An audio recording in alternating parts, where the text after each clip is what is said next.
નમસ્કાર મારા વહાલા ગુજરાતી મિત્રો, અલગ ધણી લોક સાહિત્ય ચેનલમાં આપનું સ્વાગત છે. તો આજે આપણે ચર્ચા કરીશું કે હવે દુર્યોધન કુરુક્ષેત્રની અંદર જ્યારે દુર્યોધન અને ભીમને સામસામી લડાઈ થઈ ત્યારે ભીમને એની પોતાની ગદાથી દુર્યોધનની જાંઘ પૂરેપૂરી ભાગી નાખી. એની ગદાથી દુર્યોધનને પૂરેપૂરો એને નુકસાન પહોંચાડી દીધું છે. દુર્યોધન હવે ધરતી પર પડ્યો છે. ત્યારે દુર્યોધનના અંદર એક વિચાર આવે છે કે જ્યારે જ્યારે અમારા કૌરવોના એટલે કે અમારા ભાઈઓ જ્યારે યુદ્ધમાં ઘવાયા ત્યારે મામા શકુની રાજી થતા હતા, મામા શકુની આનંદમાં આવી જતા હતા. પણ દુર્યોધનને મામા શકુનીનું આ રાજ સમજાતું નહોતું. તો દુર્યોધનને એમ થયું કે જ્યારે અમારા ભાઈઓ પર તકલીફ પડી, અમારા ભાઈઓ જ્યારે મરાણા ત્યારે મામા શકુની કેમ રાજી થાય છે.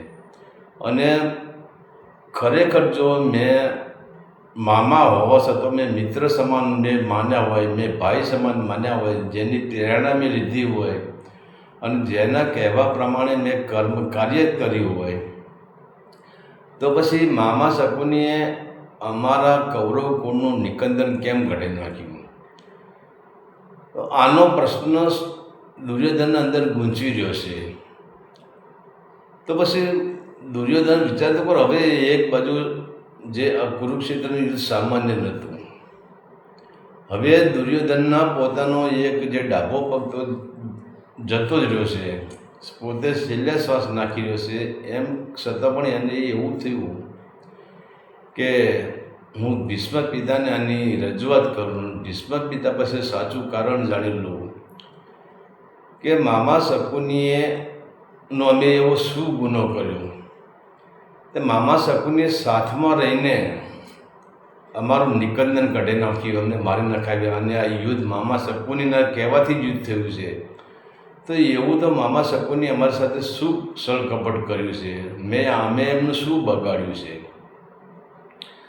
અને વાત પણ સાચી છે કે તમે જુઓ, જ્યારે મનુષ્ય છેલ્લા શ્વાસો પર ચાલતા હોય એમના, આજે દુર્યોધનને શકુનીએ આટલો બધો સાથ આપ્યો, પણ એમ છતાં દુર્યોધનને આવો પ્રશ્ન કોઈ દિવસ ઉત્પન્ન થયો જ નથી. પણ અહીંયા છેલ્લે શ્વાસ ચાલી રહ્યા છે ત્યારે એને એમ થયું, ત્યારે એના છેલ્લે શ્વાસમાં મામા શકુનીનો વાત જે હસતા હતા એનો ચહેરો એને જોવા મળ્યો કે જ્યારે જ્યારે અમને પ્રોત્સાહન આપવા પણ મામા શકુની જ છે અને અમને અધર્મના માર્ગે લઈ જવાવાળા પણ મામા શકુની જ છે. અને જ્યારે આ કુરુક્ષેત્રનું યુદ્ધ રચાણું અને એ ટાઈમે જે અમારા કૌરવોનો એટલે કે મારા ભાઈઓનો સંહાર થતો હતો, એ દિવસે હવે મામા શકુન અમારા મામા થાય તો એમને શોક હોવો જોઈએ, એમના મોઢા પર એમના મુખ ઉપર ચિંત્યા હોવી જોઈએ. પણ એમ છતાં મામા શકુનીનો ચહેરો હસતો રહેતો હતો. હવે આ ચહેરો દુર્યોધનની આંખોમાં આવી ગયો હતો. પણ જ્યાં સુધી યુદ્ધ ચાલ્યું ત્યાં સુધી દુર્યોધનને આ પ્રશ્ન ઉપડ્યો જ નથી. પણ હવે દુર્યોધનના છેલ્લા શ્વાસ ચાલે છે ત્યારે એને નક્કી કર્યું, એના અંદર એક પ્રશ્ન આવો એવો ગૂંચવાઈ ગયો છે કે અમે જ્યારે જ્યારે અમારું ખરાબ થયું ત્યારે મામા શકુની કેમ રાજી થતા હતા, એ કેમ આનંદમાં હતા? તો હવે વિચાર તો કરો, પોતે ચાલી શકતો તો છે જ નહીં, એનો એક તો પગ છે જ નહીં. એક તો પગ ભીમસેને એની ગદાથી તોડી નાખ્યો છે, પણ બીજા પગમાં એને બીજા પગે જખમ છે. એમ કરતાં જ્યારે કહેવાશે કે આ દુર્યોધને નક્કી કર્યું કે પિતામહ ભીષ્મ પાસે જાઉં અને ત્યાંથી મને માહિતી જાણવા મને મળશે કે શકુનીએ આવું મામા શકુનીએ અમારા પ્રત્યે આવું કેમ કર્યું.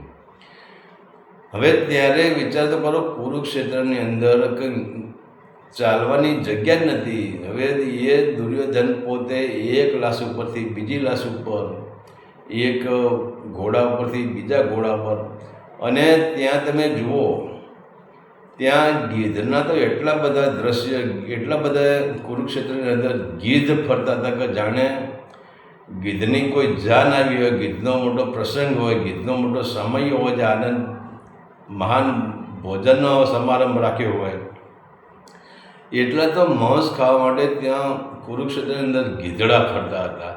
અને એ વચોળે ચાલુ યુદ્ધમાં પણ ગીધડા, આજે જે માણસ મરી ગયા છે એમનું માંસ, ચાલુ યુદ્ધમાં પણ ગીધ માંસ ખાતા હતા. તો વિચાર કરો કુરુક્ષેત્રની હાલત કેવી છે, ત્યાંનું દ્રશ્ય કેવું છે. અને કહેવા છે ત્યાંની જે દુર્ગંધ એવી હતી કે ત્યાં કોઈ માણસ ત્યાં ઊભું રહેવા તૈયાર નહોતું. તો હવે અહીંયા દુર્યોધનને વિચાર કર્યો કે હવે મારે ભીષ્મ પિતા પાસે જવું પડશે.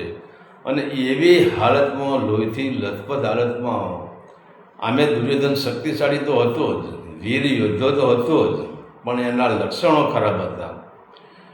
હવે પોતે શક્તિ એકઠી કરીને જ્યાં ભીષ્મ પિતા જે શેષશય્યા, જ્યાં એમના બાણ શય્યા પર સૂતા છે ત્યાં જાય છે. અને ત્યાં જઈને પછી એક કહે છે કે હે ભીષ્મ પિતા, હું તમારી પાસે એ જાણવા માટે આવ્યો છું કે અમે તો એવું શું ખરાબ કર્મ કર્યું તે મામા શકુનીએ અમારા સો કૌરવોનું, અમારા બધા ભાઈઓનું પતન કરાવી દીધું, અમારા બધા ભાઈઓને એને મરાવી નાખ્યા, એવું તો શું કર્મ હતું અમારું. ત્યારે ભીષ્મ તો કહેશે કે હે દુર્યોધન, તમારા કારણે હું પોતે પાપમાં પડ્યો છું કે તમારું અનાજ ખાધું ને મેં તમને એક વચન આપ્યું હતું કે હું તમારી રક્ષા કરીશ. અને એ ટાઈમે તમારા લીધે હું કર્મ બંધનથી બંધાઈ ગયો છું. અને મારી આંખો પર તમારા ચશ્મા ચડેલા, એટલે હું તમને કંઈ જ નહીં કહી શકું કે હું કંઈ જાણતો જ નથી સત્ય કે શું છે. પણ તારે જો સત્ય જાણવું હોય તો એક જ માણસ એવો છે સત્ય જાણવાવાળો, અને એ છે ભગવાન શ્રી કૃષ્ણ. અને કૃષ્ણનું નામ પડતા તો દુર્યોધનની અંદર શરૂમાં તો આગ ફેલાઈ ગઈ. એને એમ થયું કે શું મારે એ ગોવાળિયા પાસે માગવા જવાનું, એને સાચું રહસ્ય ગોવાળિયા પાસે જાણવાનું. પણ એમ છતાં દુર્યોધને થયું કે હવે સાચું તો રહસ્ય મારે જાણવું જ પડશે. ત્યારે હવે કહે છે કે વિચારો, એ કુરુક્ષેત્રમાં આ દુર્યોધન છે એ ભગવાન કૃષ્ણને શોધે છે. અને એમ કરતાં કરતાં જેમ આપણે જોઈએ કે કૂતરાના પાછળથી બંને પગ ભાગી ગયા હોય અને કૂતરું જેમ ઢસડતું જાય છે, એમ આ દુર્યોધન ઢસડતો છે તલાવડી છે, તલાવડીએ જાય છે કે એને છેલ્લી વારની તરસ પણ લાગી હોય છે. અને તલાવડીએ જઈને હવે આવી હાલતમાં, લોહીથી લથપથ થયેલી હાલતમાં દુર્યોધન ત્યાં પાણી પીવે છે. પાણી પીને એ તલાવડીના કિનારે સાયડો હોય છે નાનો એવો, ત્યાં આરામ કરતો હોય છે. પણ દુર્યોધન જ્યાં આ કુરુક્ષેત્રની અંદર બધા ગીધડાને માંસ ખાતા જુએ છે ત્યારે એને એનો અહંકાર એનો ચૂર થઈ જાય છે. એને એમ થશે કે શું અમારી આ જ કિંમત, આટલા બધા માણસો જે કુરુક્ષેત્રની અંદર મરી ગયા, ઘવાઈ ગયા, એમની આ જ કિંમત. ઢોરનું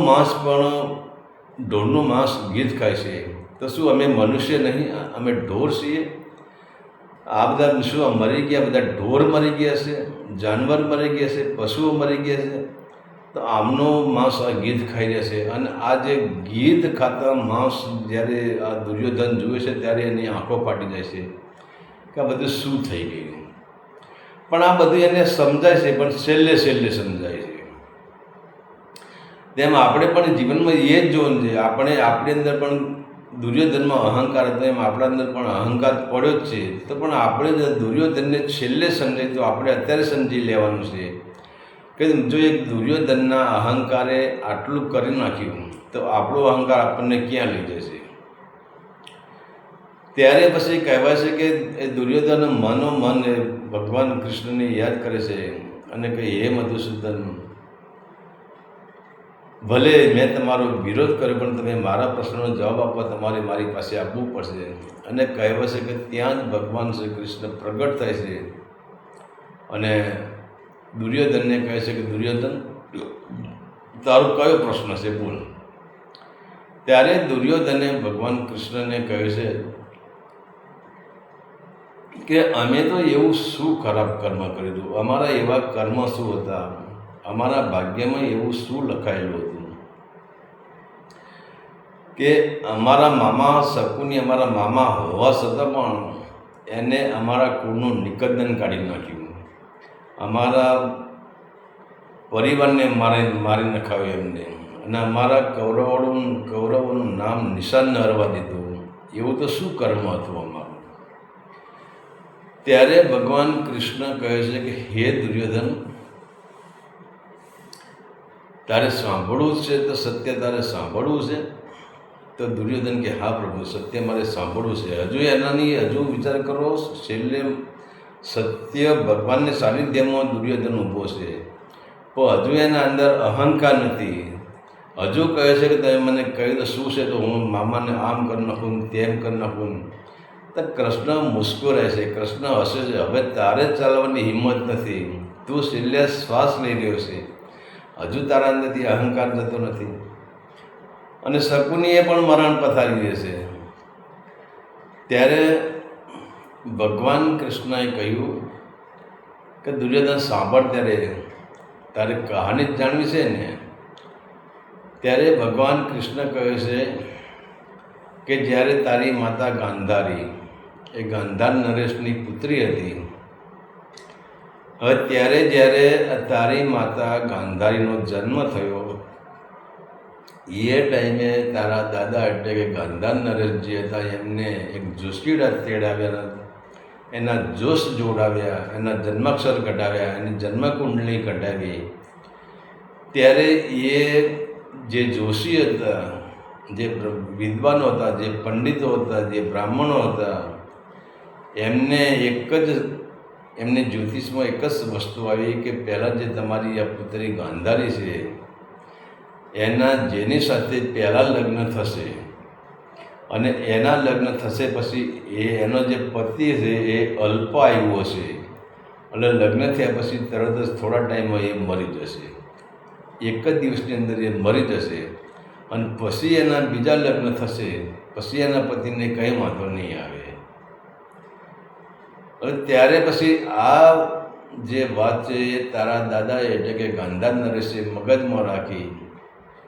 તો પછી જ્યારે ગાંધારીના ઉંમર લાયક થઈ, ત્યારે પછી કહેવાય કે એ તારા જે દાદા હતા એમને આ ગાંધારીના લગ્ન હિન્દુ શાસ્ત્ર વિધિ પ્રમાણે એક બકરા સાથે કરાવ્યા હતા. કારણ કે બ્રાહ્મણોના કહેવાથી કે જે એના લગ્ન જ્યાં પહેલાં લગ્ન જેની સાથે થશે એ મરી જશે, એટલે તારા દાદાએ નક્કી કર્યું, ગાંધાર નરેશે નક્કી કર્યું કે આના પહેલાં લગ્ન હું બકરા સાથે કરાવી દઉં, તો મનુષ્ય તો ના મરે, ભલે મરી જાય તો બકરો પણ મરી જાય. અને લગ્ન કર્યા, લગ્ન વિધિ પૂરી થઈ ગઈ અને 4 કલાક પછી કહેવાય છે કે બકરો મરી ગયો. એટલે તારી માતા ગાંધારી પર જે એનો પહેલો પતિ મરી જવાનું જે એનું ભાગ્યમાં હતું, એ બકરો મરી ગયો. પણ આ જે વાત છે એ તારા પિતાજીએ છુપાઈને, ગાંધારીના પિતાજીએ છુપાઈને રાખી હતી, આ વાત કોઈને કરી નથી. અને ત્યાર પછી કહેવાય છે કે ગાંધારીના બીજા લગ્ન, જે ભીષ્મ પિતા જ્યારે ગાંધારમાં આવ્યા અને ગાંધારીનો હાથ માગ્યો, ત્યારે પણ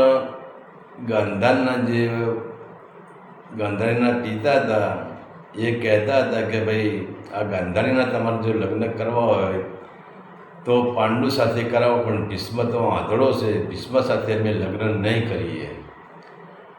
ત્યારે પછી ધૃતરાષ્ટ્ર સાથે અમે લગ્ન નહીં કરીએ, તમે પાંડુ સાથે લગ્ન કરાવો. પણ અહીંયા તો ભીષ્મ પિતાએ નક્કી જ કર્યું હતું કે આ ગાંધારીના લગ્ન ધૃતરાષ્ટ્ર સાથે જ કરવાના છે. અને જ્યારે પછી તારી માતા ગાંધારીના લગ્ન ધૃતરાષ્ટ્ર સાથે થયા, અને ત્યારે પછી જે તારા દાદા એટલે કે ગાંધાર નરેશે પહેલાં જ કહેલું હતું કે ધૃતરાષ્ટ્ર આંધળો છે, આંધળા સાથે મેં લગ્ન નહીં કરીએ. આ વાતની જ્યારે ધૃતરાષ્ટ્રને ખબર પડી કે મારા સસરા જ મને આંધળો કહ્યો છે, એટલે એક તો એ તારા પિતાની અંદર એક ઈર્ષા તો ભરેલી જ હતી. બીજા નંબરે કે જ્યારે હવે તારા પિતાને ખબર નહોતી કે તારી માતા ગાંધારીના પહેલાં લગ્ન થઈ ગયેલા છે ને એ પણ બકરા સાથે થયેલા છે. પણ જ્યારે તારા પિતાને ધૃતરાષ્ટ્રને ખબર પડી કે ગાંધારીના લગ્ન બકરા સાથે પહેલાં થઈ ગયેલા છે ને આ લોકોએ અમારા સાથે દગો કર્યો છે, અને ત્યારે પછી કહેવાય છે કે તારા પિતાજીએ સૈન્ય મોકલ્યું, અને સૈન્ય મોકલીને ત્યાં ગાંધારમાંથી આ ગાંધાર નરેશને અને એના પુત્રોને અહીંયા હસ્તિનાપુરની જેલમાં લાવીને ધકેલી માર્યા. અને ત્યારે પછી તારા પિતાએ એવો નિર્ણય કર્યો કે આ લોકોને જીવે એટલું જ એક જ ટાઈમ સામાન્ય ભોજન આપવું, આ લોકોને ભોજન પાણી બંધ કરી દો અને આ લોકોને રીબાઈને મારી નાખવા છે. હવે ત્યારે વિચાર તો કરો કે તારા મામા અને તારા દાદા બધા જેલમાં જ હતા, તારા પિતાજી એમને બરાબર ભોજન પણ આપતા જ નહોતા, અને એમ કરતાં તારા એક મામા હતા એ બધા જેલમાં મરવા માંડ્યા ભૂખના. ત્યારે પછી તારા દાદાએ એટલે કે ગાંધાર નરેશે નક્કી કર્યું, એના બધા દીકરાઓને કહ્યું કે આપણે જો આ બધા ભૂખ્યા રહીશું તો આપણે મરી જઈશું, પણ આપણે એક કામ કરો, આપણે બધા ભૂખ્યા રહીએ. પણ એમાં તારો જે મામો શકુની હતો ને એ બચપનથી જ હોશિયાર, ચપળ અને જ્ઞાની, અને કોઈ પણ વાતમાં એ નિર્ણય લઈ શકે એવો તેજસ્વી પુરુષ હતો. ત્યારે તારા દાદાએ બીજા એમના દીકરાઓને કહ્યું કે આપણે એ કામ કરો, જે ભોજન આવે છે એ ભોજન આપણે શકુનીને જ આપી દઈએ, શકુનીને જીવતો રહેવા દઈએ. જો શકુની જીવતો હશે તો આપણો વેરનો બદલો લઈ શકશે. ત્યારે પછી કહેવાય છે કે જેલમાં જે ભોજન આવતું એ કોઈ પણ ભોજન કરતા જ ન હતા, બધું ભોજન શકુનીને આપી દેવામાં આવતું હતું, અને શકુનીને જીવતો રાખવાનો હતો. અને ત્યારે પછી કહેવાય છે કે છેલ્લે એક કરતાં તારા બધા મામા મરવા માંડ્યા. તો તારા દાદા પણ છેલ્લે શ્વાસ લઈ રહ્યા હતા. ત્યારે પછી એમને ખબર પડી કે હવે હું અશક્ત થવામાં મારી તૈયારી છે. ત્યારે એમને તારા મામાને એટલે કે શકુનીને કહ્યું કે હે બેટા, તું એક કામ કર, જો આ કૌરવોએ આ ધૃતરાષ્ટ્રે આપણે સાથે છલ કપટને દગો તો કર્યો જ છે, અને ત્યારે તમારો જન્મ પણ થઈ ગયેલો હતો, તમે સ્વપુત્રો હતા, તમારો પણ જન્મ થઈ ગયેલો જ હતો, અને ત્યારે પણ તમે બધા નાના જ હતા. અને ત્યારે જે શકુનીના પિતા હતા એમને શકુનીને કહ્યું કે બેટા એક કામ કર, જ્યારે હું મરી જાઉં ત્યારે મારા પાંસળીમાંથી 4 હાડકાં તું કાઢી લેજે, અને એના હાડકાની તું રમત બનાવજે, એના તું. અને એ પછી જ્યારે કહેવાય છે કે શકુનીના પિતાજી મરી ગયા ત્યારે એના ચોપાટના 4 ચોકટા આવે એના પિતાની હાડકામાંથી જે બનાવેલા હતા. અને જ્યારે એના પિતા જ્યારે મરી ગયા એટલે કે તારા શકુની મામાના પિતા એટલે કે તારા જે દાદા હતા ગાંધાર, એ મરતા પહેલાં શકુનીનો એક પગ એમને તોડી નાખ્યો હતો, એટલે જેથી કરીને શકુનીને યાદ રહે કે મારા પિતાએ મારો પગ કેમ તોડ્યો. બદલાની આગ, જ્યાં સુધી શકુની એના તૂટેલા પગને જુએ કે એના મગજમાં બદલાની આગ આવી જાય, ઝેરની આગ આવી જાય, એટલે તારા દાદાએ એનો પગ તોડી નાખ્યો હતો. અને ત્યાર પછી એને ચોપાટ બનાવી, અને ત્યાર પછી કે જ્યારે કહેવાય છે કે શકુનીના પિતા પણ મરી ગયા, શકુનીના ભાઈઓ પણ મરી ગયા, કોઈ જ બચ્યું નહીં. છેવટે શકુની એકલો બચ્યો. ત્યારે પછી તારા પિતાએ નક્કી કર્યું કે હવે આ એકલો જ બચ્યો છે, એને હાલે બહાર કાઢો. ત્યારે કહેવાય છે કે શકુનીને બહાર કાઢ્યો, અને બહાર કાઢ્યા પછી શકુનીના અંદર તો ઝેરની આગ હતી જ. તો એ તમે 5 પાંડવોને 100 કૌરવો, તમે એમની સાથે શકુની રહેવા માંડ્યા, કારણ કે તમારી બધાની ઉંમર લગભગ સરખા જેવી હતી, તમારા કરતાં શકુની થોડા મોટા હતા. પણ એ ટાઈમે એમને નિરીક્ષણ કર્યું કે આ 100 કૌરવો છે, મારી જે ગાંધારીના 100 પુત્રો છે, એમાં હું કયા પુત્રને પકડું. તો મારી ધ્યાનની આગ બુઝાય. ત્યારે કહેવાશે કે જ્યારે તું નાનો હતો ને ત્યારે કોઈ પણ વસ્તુ માટે તું જીદ પકડતો હતો અને સામો માણસ કોઈ તને વસ્તુ ન આપે ત્યારે તું બચપણમાં પણ તું એને મારપીટ કરતો હતો અને બચપણમાં તું તારા અંદર ક્રોધ આવી જતો હતો, બચપણમાં તારા અંદર અહંકાર આવી જતો હતો. ત્યારે તારા મામાએ નક્કી કર્યું કે મારા માટે આ દુર્યોધન બરાબર છે, આ જ મારું કામ કરી શકશે. અને ત્યાર પછી દુર્યોધને 5 પાંડવોને અને તમારા 100 કૌરવોને, એ તમે બધા એના ભાણિયા જ હતા, પણ શકુનીની વધારે નજર તારા ઉપર રહેતી હતી. કેમ કે તું ક્રોધી હતો, તું લાલચુ હતો.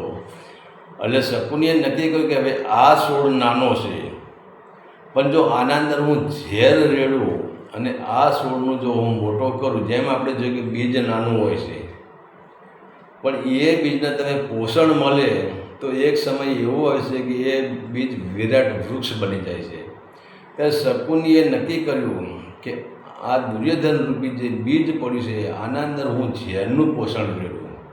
પોષણ તો કરવાનું છે પણ પ્રેમનું નહીં, ઝેરનું પોષણ રેડું. અને ત્યાર પછી શકુનીએ તેને બચપનથી તારા અંદર ઝેર રેડવાની કોશિશ કરી, પણ તને શકુનીની બોલી એવી હતી ને, મીઠી બોલી, તો તને એમ લાગતું કે ના, ખરેખર મામા મારા હિતે જ છે અને મામા જે કરે છે એ બધું મારા માટે જ કરે છે. એટલે તું શકુની મામાને વધારે ચાહતો હતો અને શકુની મામા તને વધારે પ્રેમ કરતા હતા. ત્યારે પછી કહેવાય છે કે જ્યારે તમે ઉંમર થઈ ત્યારે પછી એક વખત એવી ઘટના બની કે ભીમે તને માર્યો. દુર્યોધન કે હા, ભીમે મને માર્યા. ત્યારે પછી નક્કી કર્યું કે હવે ભીમને આપણે મારી નાખવો છે. ત્યારે પછી જે ભીમને તમે ઝેરવાળા લાડુ ખવડાવ્યા ને, એ પણ મામા શકુને તને સલાહ આપી હતી અને મામા શકુનીના કહેવા પ્રમાણે જ તે ભીમને ઝેરવાળા લાડુ તે ખવડાવી દીધા હતા. ત્યારે દુર્યોધન માની ગયો કે ના પ્રભુ, વાત સાચી છે, એમના કહેવાથી જ મેં આ કરી દીધું. ત્યાર પછી તમે એને લાક્ષાગૃહમાં જે બાળ્યા, એ પણ આઈડિયા મામા શકુનીનો જ હતો.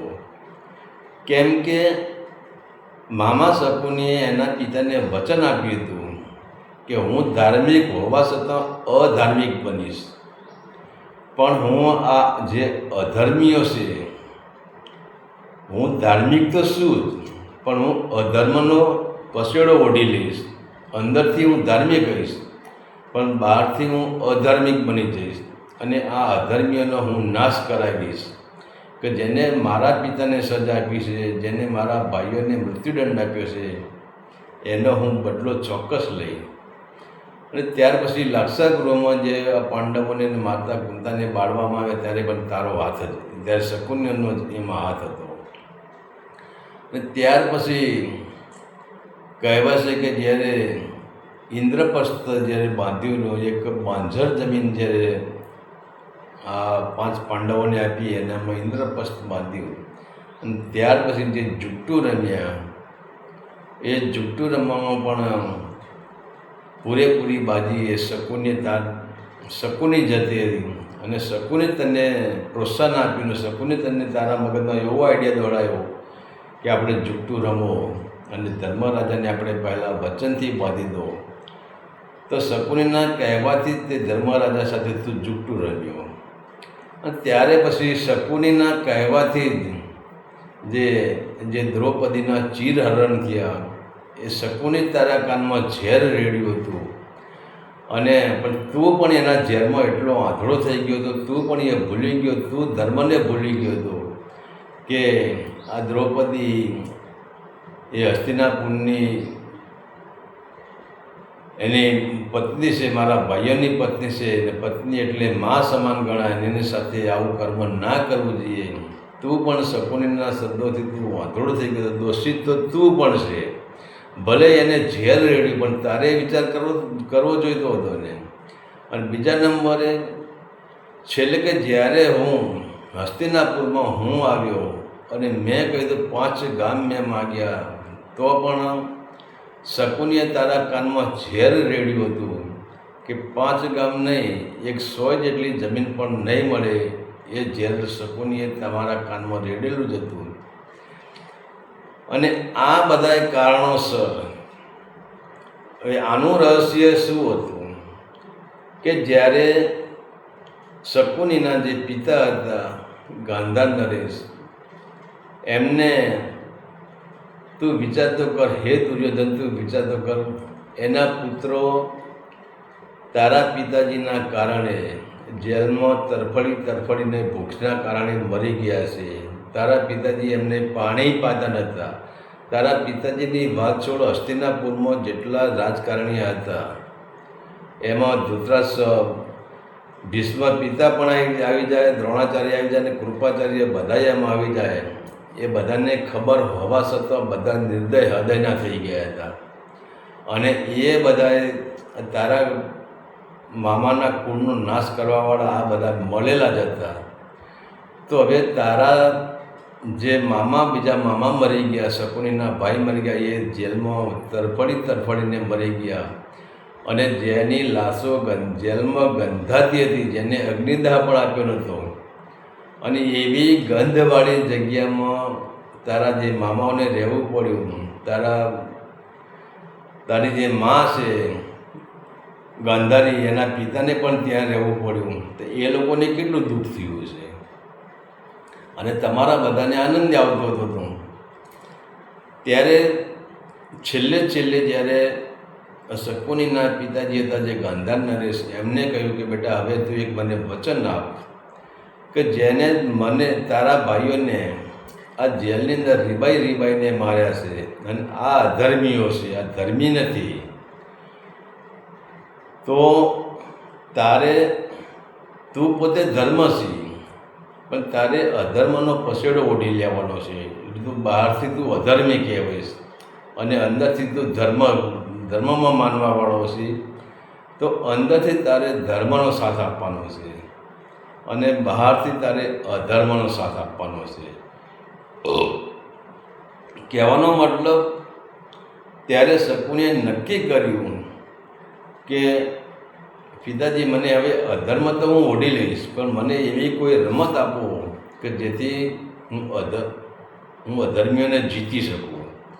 ત્યારે તારા જે દાદા હતા ગાંધાર નરેશ, એને જે હાડકાં હતા, એની નસોના હાડકાં હતા, એને જે રમત બનાવી, એના 4 પાસા બનાવ્યા.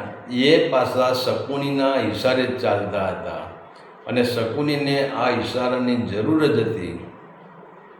અને ત્યારે શકુનીએ એના પિતાજીના 4 પાસા લઈને તારી સાથે આવ્યા અને તને એક, ભલે એ તારા મામા હતા પણ મામા નહીં, પણ એ તારા મામા હતા, તારા મિત્ર હતા. અને એની મીઠી બોલીમાં એટલું મીઠું ઝેર હતું કે એ તારી અંદર ઝેર જ નાખતા હતા, પણ એ ઝેર એવું મીઠું હતું કે તને એની મીઠી બોલી મીઠી લાગતી હતી. અને તારા અંદર એને જે ઝેરનું બીજ રોપ્યું, ઝેરેલું બીજ રોપ્યું, અને એ ઝેરેલા બીજને મામા શકુની પોષણ આપવા માંડ્યા અને મીઠા ઝેરનું જ પોષણ આપતા હતા. અને એમ કરતાં તું દરેક વાતને તું મામા શકુનના તું એમને પ્રિય લાગવા માંડ્યો, એ તને પ્રિય લાગવા માંડ્યા. એમ પોષણ વધતું ગયું. અને છેવટે તે જોયું કે આજે તારી શું દુર્દશા થઈ છે. અને આજે ત્યારે કૃષ્ણ કહે છે કે હે દુર્યોધન, તે અહંકાર કર્યો મામા શકુની સાથે, બરાબર, એમાં ભૂલ તારી પણ છે. કોઈ ઝેરેલો કોઈની વાણી આપણે સમજવી જોઈએ. કોઈની વાણી કેવા પ્રકારની, આપણે કેમ પ્રેમ કરે છે, એના હૃદયમાં શું પડ્યું છે, કોઈની વાણીને આપણે સમજવાની કોશિશ કરવી જોઈએ. પણ એમ છતાં તે કોઈની વાણીને સમજવાની કોશિશ કરી નહીં. બીજા નંબરે તે પાંડવોનું તો અપમાન કર્યું, બીજા નંબર તે મારું પણ અપમાન કર્યું, પણ મારા અંદર તો કોઈ એવી બદલાની આગ નથી. પણ મામા શકુનીને તારા પ્રત્યે એવું હતું કે હવે 5 પાંડવોને 100 કૌરવોને વિરોધ થાય અને મહાયુદ્ધ ખેલાય તો જ આ 100 કૌરવોનો નાશ થાય.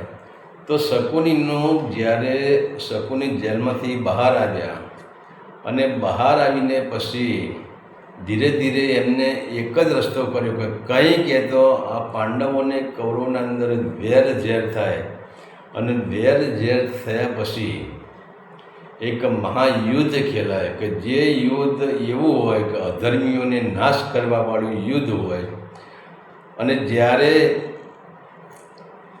કૃષ્ણ કહે છે કે હે દુર્યોધન, હવે તું સાંભળ, જ્યારે યુદ્ધ થવાનું હતું, હું હસ્તિનાપુરના રાજમાં આવ્યો, મેં જમીન માગી, જમીન ના મળી, યુદ્ધની તૈયારી થઈ ગઈ, અને જ્યારે તું અને અર્જુન બંને મારી પાસે આવ્યા હતા, તો અર્જુન મારા પગ પાસે ઊભો ને તું મારા મસ્તકે ઊભો હતો, ત્યારે મેં તમને બંનેને કહ્યું હતું કે બોલો તમારે શું જોઈએ છે. ત્યારે મેં એક શરત મૂકી હતી કે જેને જો મને જોઈતો હોય તો હું એકલો જ આવીશ યુદ્ધમાં, અને યુદ્ધમાં આવ્યા પછી પણ હું હથિયાર નહીં ઉપાડું. ત્યારે શકુને તારા કાનમાં ઝેર રેડ્યું હતું કે તારે કૃષ્ણને માગવાના નહીં, તારે કૃષ્ણની સેના માગી લેવાની. તો તે કૃષ્ણની સેના માગી, અને અર્જુને સત્ય માગી લીધું, અર્જુને ધર્મ માગી લીધો, એટલે કે અર્જુને મને માગી લીધો. માટે એ દુર્યોધન, હવે તો તને ખબર પડી કે જ્યાં ધર્મ છે, જ્યાં સત્ય છે, જ્યાં પ્રેમ છે, જ્યાં દયા છે, જ્યાં કરુણા છે, જ્યાં ભાવના છે, એનો જ વિજય થાય છે. ત્યારે દુર્યોધનને એમ થયું કે ખરેખર શું આ મારા બાપુજીએ મારા મામાને અમારી જેલમાં, હસ્તિનાપુરની જેલમાં શું આવી રીતે તડપાઈને માર્યા હતા, અને શું જેલમાં એમની લાશો ગંધાતી હતી, અને એની લાશો જે ગંધાતી હતી ત્યારે દુર્યોધનને એમ કૃષ્ણ કહે છે કે દુર્યોધન, જો જેવી તારા મામાની લાશો જેલમાં ગંધાતી હતી, એને અગ્નિદાહ આપવાવાળો કોઈ નહોતો. આજે દ્રશ્ય, એ જ જેલનું દ્રશ્ય તું અહીંયા જોઈ લે, આજે પણ લાશો ગંધાય છે, અને આને અગ્નિ સંસ્કાર કરવાવાળો કોઈ નથી.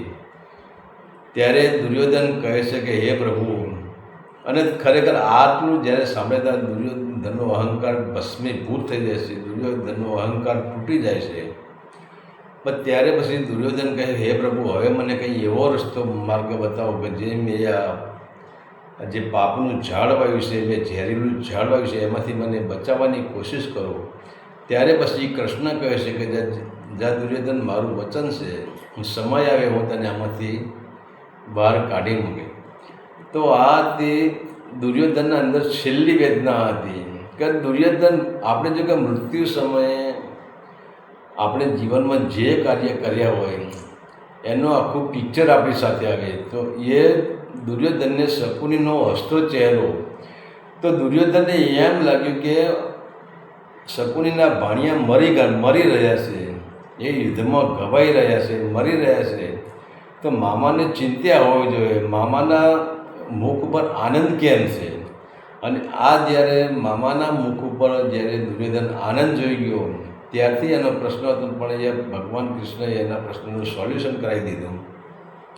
તો કહેવાનો મતલબ આ શકુનીએ ગયો ને દુર્યોધને ગયા, ભગવાન કૃષ્ણએ જવાબ આપી દીધો.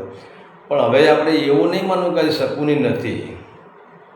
આવા તો કરોડો શકુની આપણા જ મિત્ર હોય, આપણા સગાવાળા જ, આપણા પરિવારવાળા જ, આપણા કુટુંબવાળા હોય, આપણા સમાજવાળા, આવા તો એ કરોડો શકુની રખડે છે. પણ આ વાર્તા આપણને ચેતવે છે કે જો કોઈ પણ તમારો મિત્ર હોય અને તમને જો ખોટી રીતે તમારી વાહ કરતો, તું આમ કરીને, તું આમ કરીને, તું આમ કરીને, તું આમ કરીને, તો તમે દુર્યોધન તો શકુનીના પંજામાં આવીને છેતરાઈ ગયો. પણ હવે તમે વિચાર કરજો કે ખોટી વાહવાળો કરો જે મિત્ર હોય એ ભવિષ્યમાં સાચો ના હોય, એના અંદર આપણા પ્રત્યે કોઈ દગાની ભાવના પડી હોય, એના અંદર આપણા પ્રત્યે કોઈ વેરની ભાવના પડી હોય, તો જ આપણી આ વાહ કરતો ને આપણને ઉપર ચડાવતો હોય ને આપણે બીજા માર્ગે આપણને લઈ જતો હોય. તો જેમ કૃષ્ણના કહેવાથી દુર્યોધનની શંકાનું સમાધાન થઈ ગયું. પણ હવે દુર્યોધનને બહુ મોડું થઈ ગયું હતું કે શકુની પણ છેલ્લા શ્વાસો ગણી રહ્યો હતો ને એ પણ છેલ્લા શ્વાસો હતા. તો આ જે દુર્યોધનની જે વાર્તા છે એ આપણને ચેતવવા માટે જ આ વાર્તા બનાવી છે ભગવાન કૃષ્ણએ, કે જુઓ આ જગતમાં ધ્યાન રાખીને ચેતજો. શકુની જેવા અસંખ્ય મિત્રો ફરી રહ્યા છે, સગાવાલા સંબંધીઓ, અને તમારા કોઈ પણ પ્રકારનો તમારી બદલો લેવા માટે લોકો આવી કોશિશ કરી જ રહ્યા હોય છે.